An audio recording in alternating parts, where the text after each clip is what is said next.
I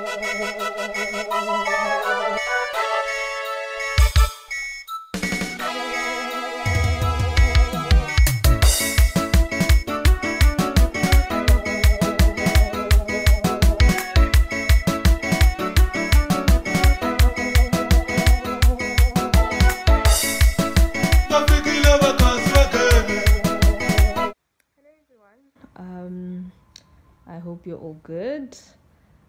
So I have been promising story time for the longest time, and I kept saying that as soon as I feel a bit stronger and better, I'm gonna record a video. So I've actually realized that that is gonna take a while because wow, it the pills are just really wrecking my body.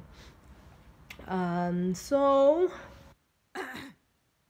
I decided that I'm just gonna record the video. I promised you guys to walk this journey with me, and right now I'm not feeling that great. That I have to be in bed all the time. So I kind of feel a bit weak. So I was just like, you know what? Let me just record the video and tell the story. I mean, as long as my mouth can still move, we can still record the video. So yeah, let me tell you the story. So what happened was, so Miguel had been having what I thought were flu symptoms, right? So I had a fever,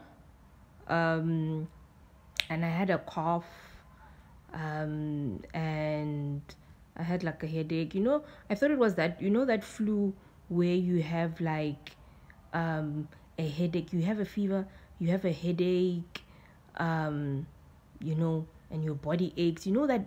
So I thought it was that bad flu, right? So I start self-medicating, with my med lemon, you know, with lemon, with my dispriniana in there. Hey guys, you know, that's my degree nyana concoctions. There are many flu concoctions out there that I know. People have PhDs in these things. But anyway, so I self-medicated for the first weekend and week, because I didn't have money to go to the doctor. So I eventually got paid. It was payday. And that was weekend number 2, you know, where I was still like very sick, you know. The flu, like the self-medication wasn't helping. So I got some money, went to the doctor, because I don't have medical aid. Because where I work, I'm not permanent. So getting medical aid is quite tricky. So, so I go to the doctor, right? I explain the symptoms. I'm like, doc, I have been having these flu symptoms, you know. So I'm convinced that it's flu. So I'm like, I have these flu symptoms. I explain them. Doctor is like, okay, gives me antibiotics. So I go home. She's like, okay, if they don't work, you can come back and get stronger antibiotics. So I go home, take antibiotics. I'm even like confident. I'm like, yeah, this flu, I thought it had me. Yeah, no, these antibiotics are gonna chow it. So I take the antibiotics, and they don't work. So okay, I go back, and she gives me another round of stronger antibiotics, but then she says, okay, now you need to go and we need to actually just try get tested for TB or pneumonia. because now it's been a few weeks now that you've been having this fever and whatnot, and still not getting better. So if after this round of antibiotics you still don't feel better, then we're even gonna go for X-rays for your chest, right? So she gives me the sputum container to go home with it, and to like get some phlegm, so I can send to uh, the labs, and then yeah, so that they can be able to test it. So after all of that, I take the antibiotics. They don't work. The second round of antibiotics. That time those antibiotics, guys, were so expensive. Right now that I know that it's TB, I'm so angry. I'm just like, my money, maliam. Anyway, long story short, eventually, I get one of my colleagues organized that I see one of our specialists in the faculty who works with infectious diseases, because I had mentioned TB and pneumonia, right? So he agreed to see me. So I went to Grooteskier to go and see him. So I get there, I explain my symptoms. I'm like, oh no, let me not actually, before I get there, so I get there, right?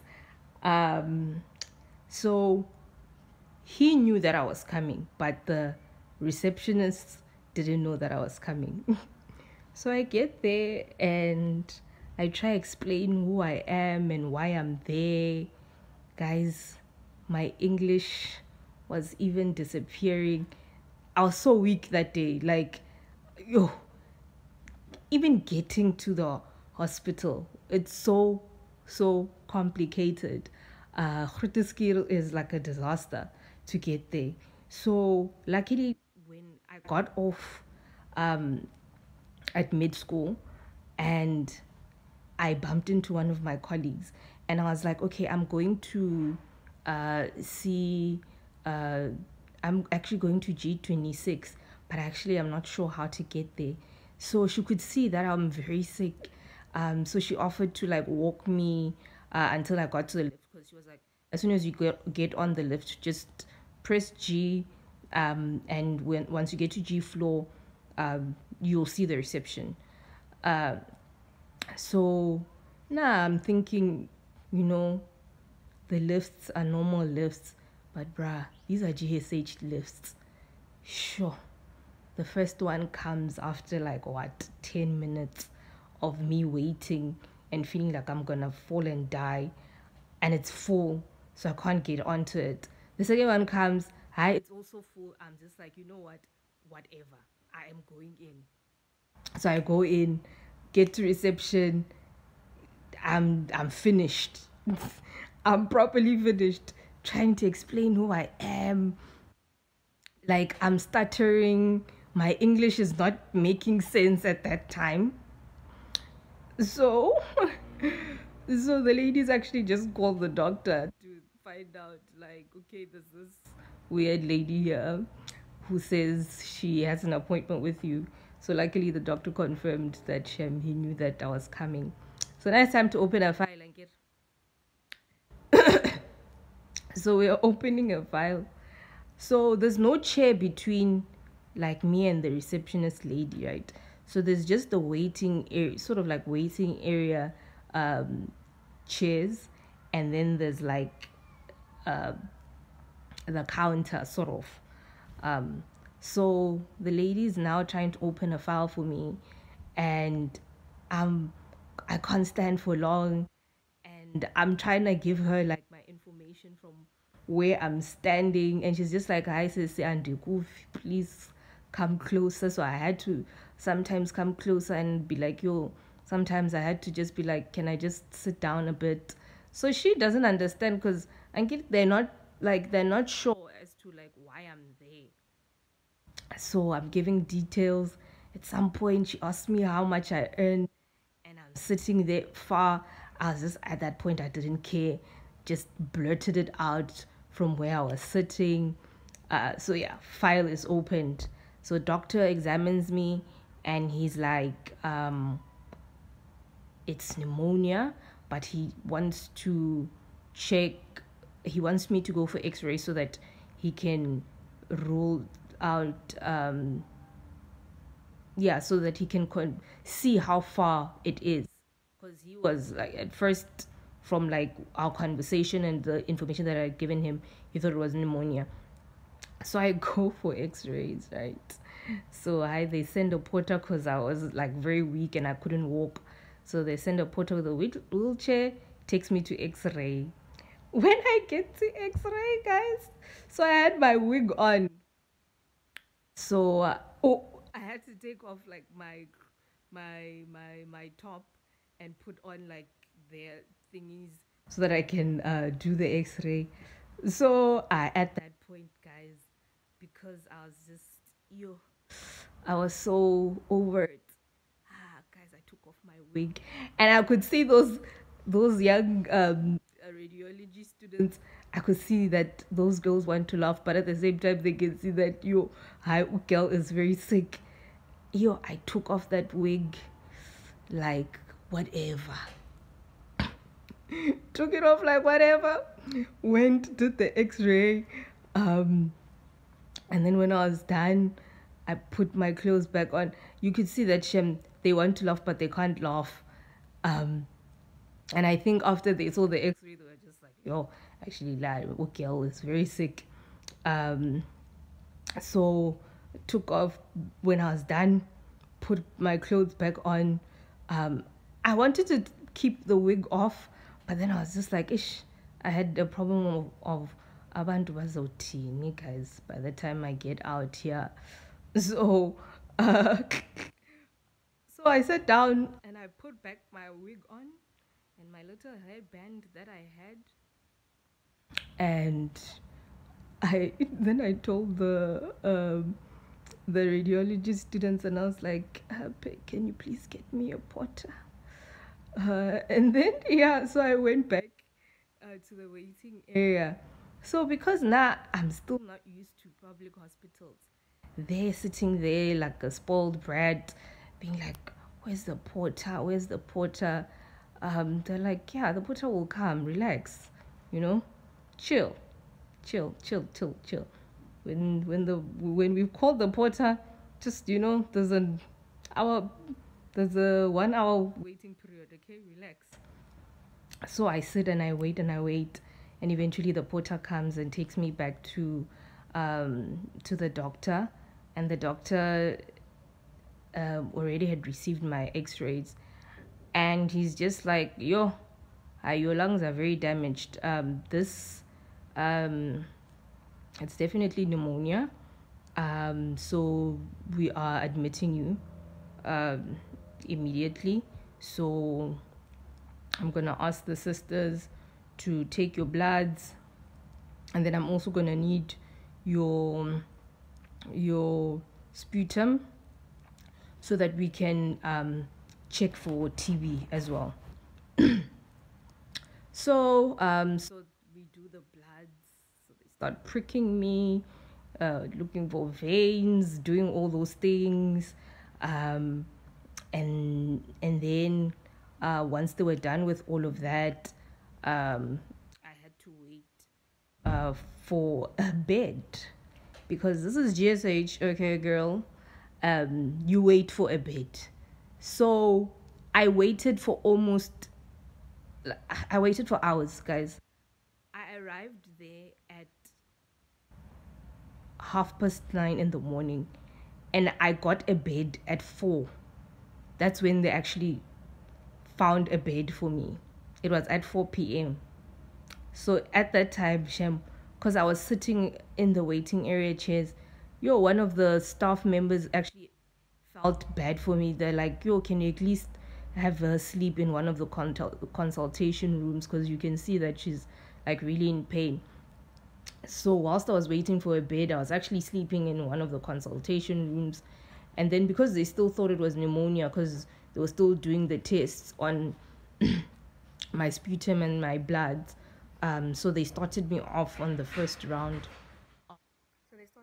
On the first round of antibiotics. So yeah, soon after that, they admitted me. They found a bed for me, and then so I was admitted. So when the doctor came just to like finalize the whole admission and everything, then she got the results from the lab, confirming that I have TB. So she comes closer to me. She's like, okay, your results came back, and you actually have TB. So we are going to start you off on TB treatment, and we are going to move you from the general population here into another, like into a space, into a room where you're going to be alone, and we're going to treat you from there. So my heart sank. Like, I was actually very, very scared because I, you hear about TB, but for you to actually have TB, it's a different thing. So I actually shed a young tear, because I mean, I didn't really know much about TB. Yes, I knew that you can get cured from it, but I think I was scared, receiving the news that I actually have TB. So they moved me to the my private room, and yeah, so that's where I used to get treatment from. So just so that this video is not too long, I am going to make another video of how it was being treated at Grooteskier, and the treatment that I got from the nurses, and you know and just from the workers there. Most of it was very nasty and rude, and yeah, it was very bad, but nonetheless, I survived. Here I am. I eventually got discharged 6 days later. So hey, it is what it is. So yeah, guys, that is the story of how I found out that I have TB. Yeah, so I will try keep the videos coming, because I always just thought I need to get better so that I can upload the videos. But now I actually realize that what's the point of actually having people walk the journey with you if you don't want to show them, the not so good sides, so hey, this is the not so good sides, guys. And maybe some of the other videos are gonna come also in this form, but hopefully I'm hoping to get better. So yeah, guys, thank you so much for watching, and I will see you guys in my next video.